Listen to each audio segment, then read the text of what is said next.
सही जाफरी साहब, एक तरफ तो ये कहा जाए नतान्ज है और बाकी जो प्रमुख परमाणु ठिकाने हैं उन पर सीधे ट्रम्प की तरफ से, अमेरिका की तरफ से दावा है कि हमने हमला किया है, हम घुटनों पर ले आए हैं। लेकिन टेबल पर भी ईरान की शर्तें हैं।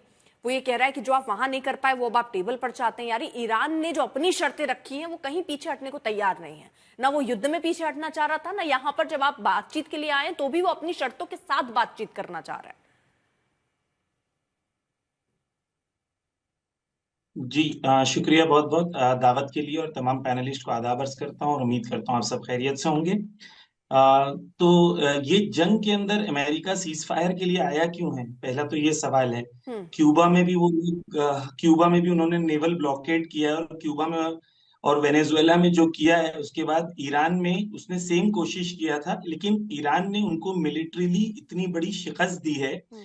कि जिसका कोई हिसाब नहीं है। जो आप टोमाहॉक गिना रहे थे, ये तकरीबन 40 दिन से लोग गिना रहे थे, और अब्राहम लिंकन से बात शुरू हुई थी। अब्राहम लिंकन 1700 किलोमीटर ईरान की वाटर में दूर है, और ईरान ने 13, न्यूयॉर्क टाइम्स की रिपोर्ट के हिसाब से 13 मिलिट्री बेसिस को टोटली अनइनहेबिटेबल बना दिया है। 30,000 सोल्जर्स उनके भागे हुए हैं, और वो लोग जो हैं इस वक्त, ये न्यूयॉर्क टाइम्स और वॉल स्ट्रीट जर्नल की रिपोर्ट है कि वो लोग इस वक्त होटल्स में हैं या बेसमेंट्स में सोए हुए हैं।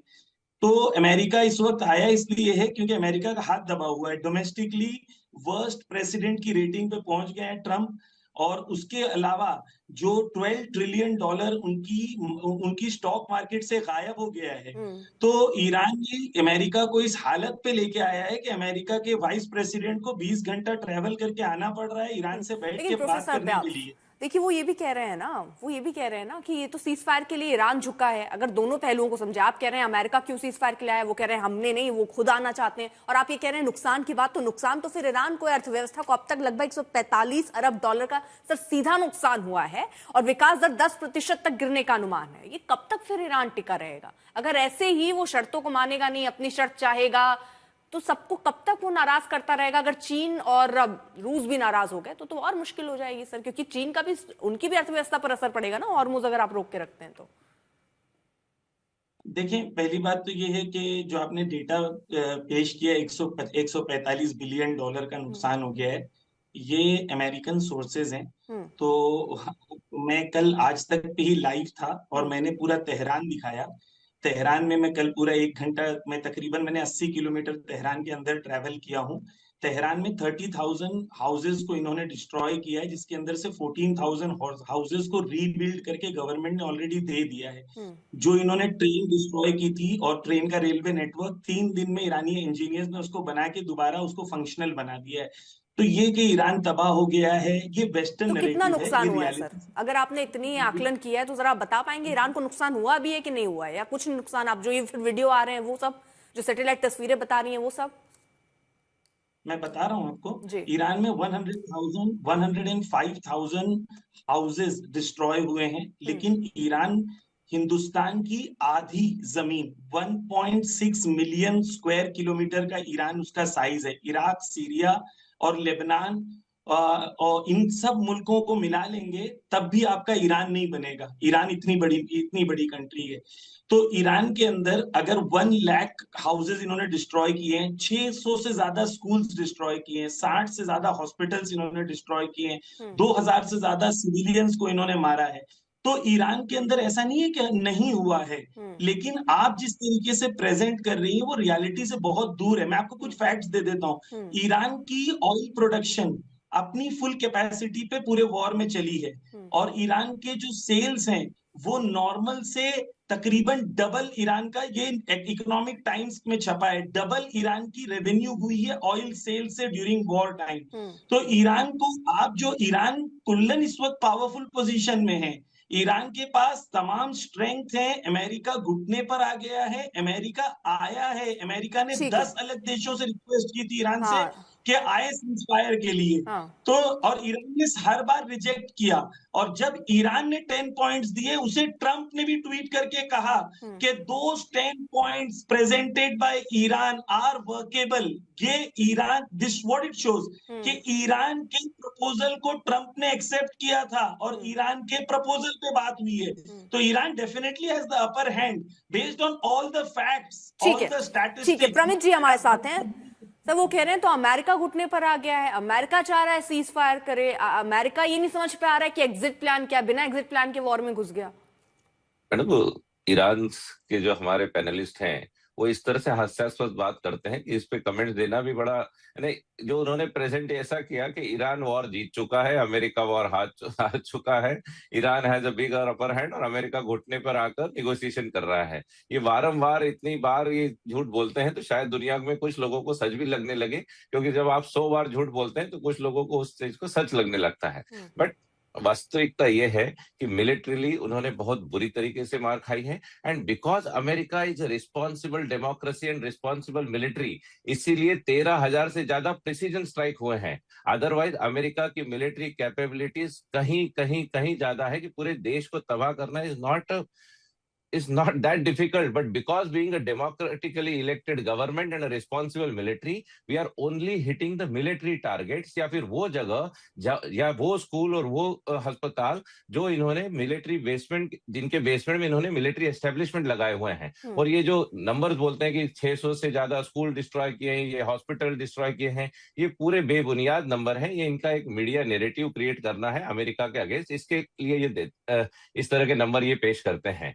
पर जैसा आपने शुरू में कहा कि ऑब्जेक्टिव्स क्या थे, ऑब्जेक्टिव थे कि न्यूक्लियर कैपेबिलिटीज को न्यूट्रलाइज करना, बैलिस्टिक मिसाइल की कैपेबिलिटीज को जबरदस्त सेटबैक देना, और तीसरा जो इन्होंने स्टेट ऑफ हॉर्मूज को जो इन्होंने वेपन बनाया है, अमेरिका ने वेपन नहीं बनाया है, ईरान ने स्टेट ऑफ हॉर्मूज को वेपन बनाकर पूरी दुनिया को ब्लैकमेल किया है, तो उस ब्लैकमेल से पूरी दुनिया को निजात देना, so that logistical and supplies जो भी आज एक नाइटमेयर बना हुआ है। ठीक है, लेकिन सर मैं वही पूछ रही हूँ ना, देखिए जो लक्ष्य थे, आप क्या हुआ ना कि अमेरिका का लक्ष्य भी आप देखेंगे तो वक्त वक्त पर बदल रहा है। रिजीम चेंज चाह रहे थे, ऐसा कुछ हुआ नहीं, विद्रोह चाह रहे थे, ऐसा कुछ हुआ नहीं। रुकिए सर, यूरेनियम संवर्धन चाह रहे थे कि वो दे दे, जो कल की डील भी हुई इसमें भी वो कह रहे हैं कि 60% से घटकर आप 3.67% कर दीजिए, ईरान ने इनकार कर दिया। यानी आप जो चाह रहे थे वो सब हुआ नहीं। आप वापस से टेबल, अगर आपने नतांज और ऐसे परमाणु ठिकानों, मतलब जो ठिकाने उन पर आपने हमला किया, आपने इतना ईरान को नुकसान पहुंचा दिया, तो सर टेबल पर कल ईरान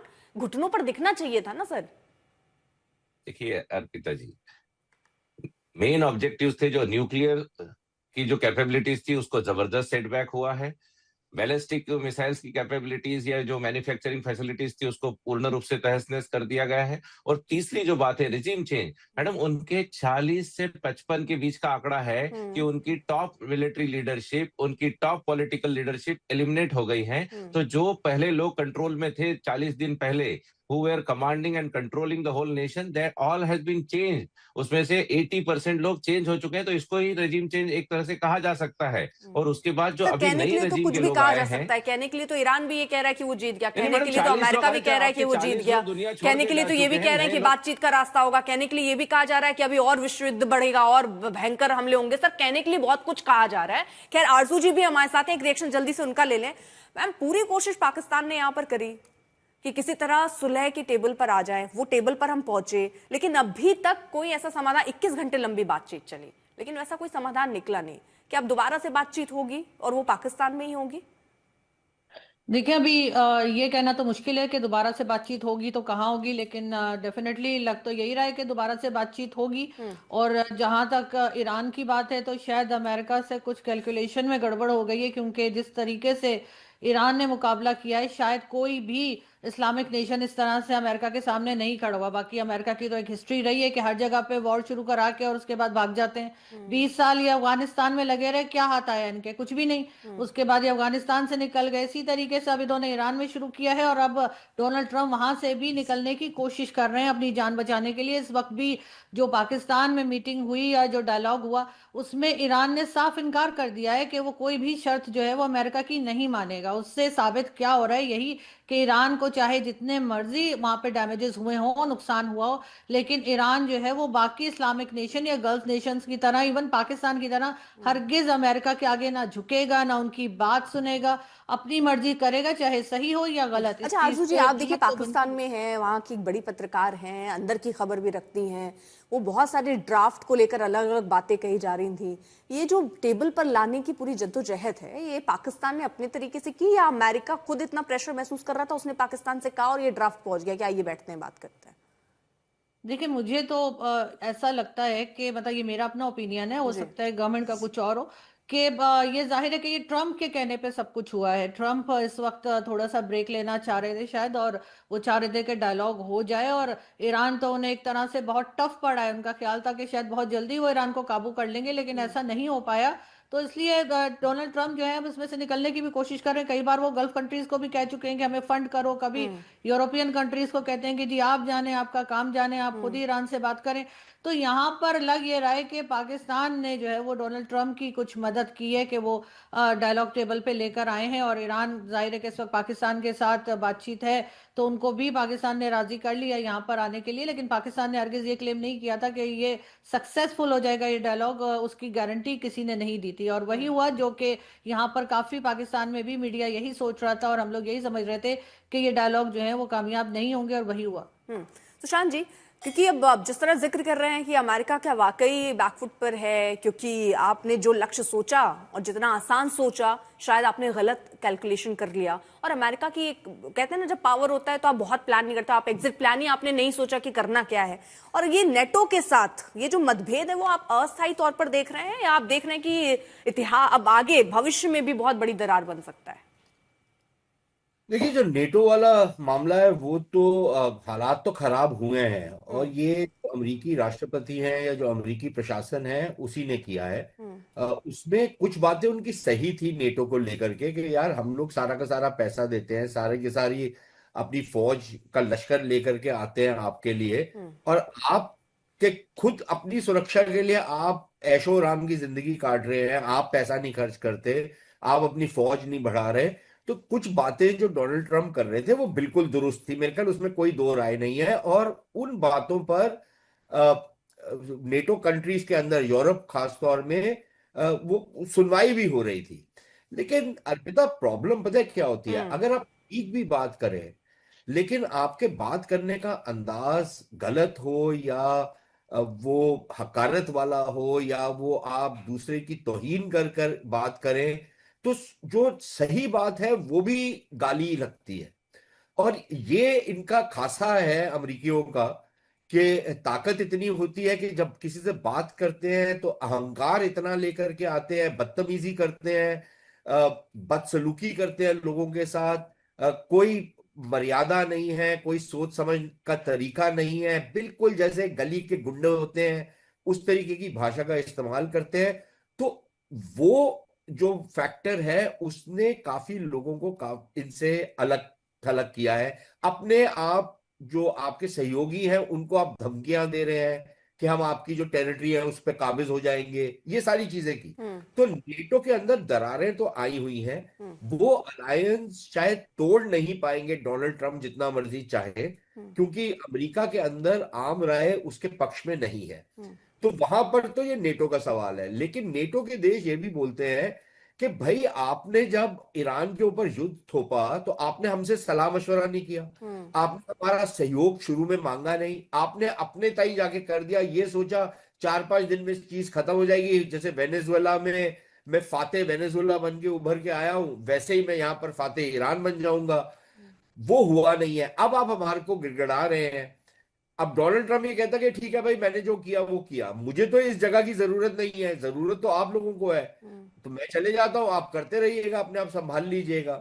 लेकिन वो बात कहीं पे अटक नहीं रही। एक चीज और कहूंगा अर्पिता, देखिए अब्बास साहब जो है ना, बातें कई सारी ठीक करते हैं, लेकिन थोड़ी अपनी सोर्सिंग भी ठीक कर लें। एक तरफ अब्बास साहब कहते हैं कि जी न्यूयॉर्क टाइम्स ने ये कहा, और मैंने भी वो खबर पढ़ी है कि उनकी 13 बेसेस डिस्ट्रॉय हुई, उनके सैकड़ों हजारों सैनिक जो है होटलों में वो है। तो वो वाली जो न्यूज जो अब्बास साहब को पसंद है वो तो इन्होंने स्वीकार कर ली, उसमें इन्होंने सवाल नहीं उठाया। लेकिन वो वाली न्यूज जो अब्बास साहब को पसंद नहीं है, उसी रिसाले में उसको इन्होंने रिजेक्ट कर दिया कि ये तो अमेरिकी प्रोपेगेंडा है। तो अब्बास साहब अपना मन बना लें कि प्रोपेगेंडा क्या है और असली खबर क्या है, और अगर एक ही सूत्र से दे रहे हैं दोनों खबरें, तो ये जरा थोड़ा सोच ले अब्बास साहब, उनके लिए बेहतर होगा, उनका जो लॉजिक है वो ज्यादा बेहतर आएगा। लेकिन ये कहना कि ईरान के अंदर बहुत ज्यादा भीषण डिस्ट्रक्शन नहीं हुई, मेरे ख्याल ये बेबुनियाद बात है। और ईरान, मैं पहले भी कह चुका हूं अर्पिता, दोबारा से आपसे कहता हूं कि ईरान के पास खूब सारे पत्ते हैं, अभी इसमें कोई दो राय नहीं हो सकती, लेकिन वो पत्ते उतने भी नहीं है कि ईरान ये समझे कि वो बिल्कुल ये युद्ध जीत चुका है और ओवर प्ले करे अपना हैंड, क्योंकि फिर लेने के देने भी पड़ सकते हैं। तो ईरान को भी कुछ समझौता करने के लिए तैयार होना चाहिए। प्रॉब्लम ये है कि समझौता किन बिंदुओं पे होगा, उस पर समझौता हो ही नहीं सकता, क्योंकि ना तो ईरान ये मानता है कि उसकी पराजय हुई है और ना अमेरिका मानता है कि उसकी पूरी तरीके से विजय नहीं हुई।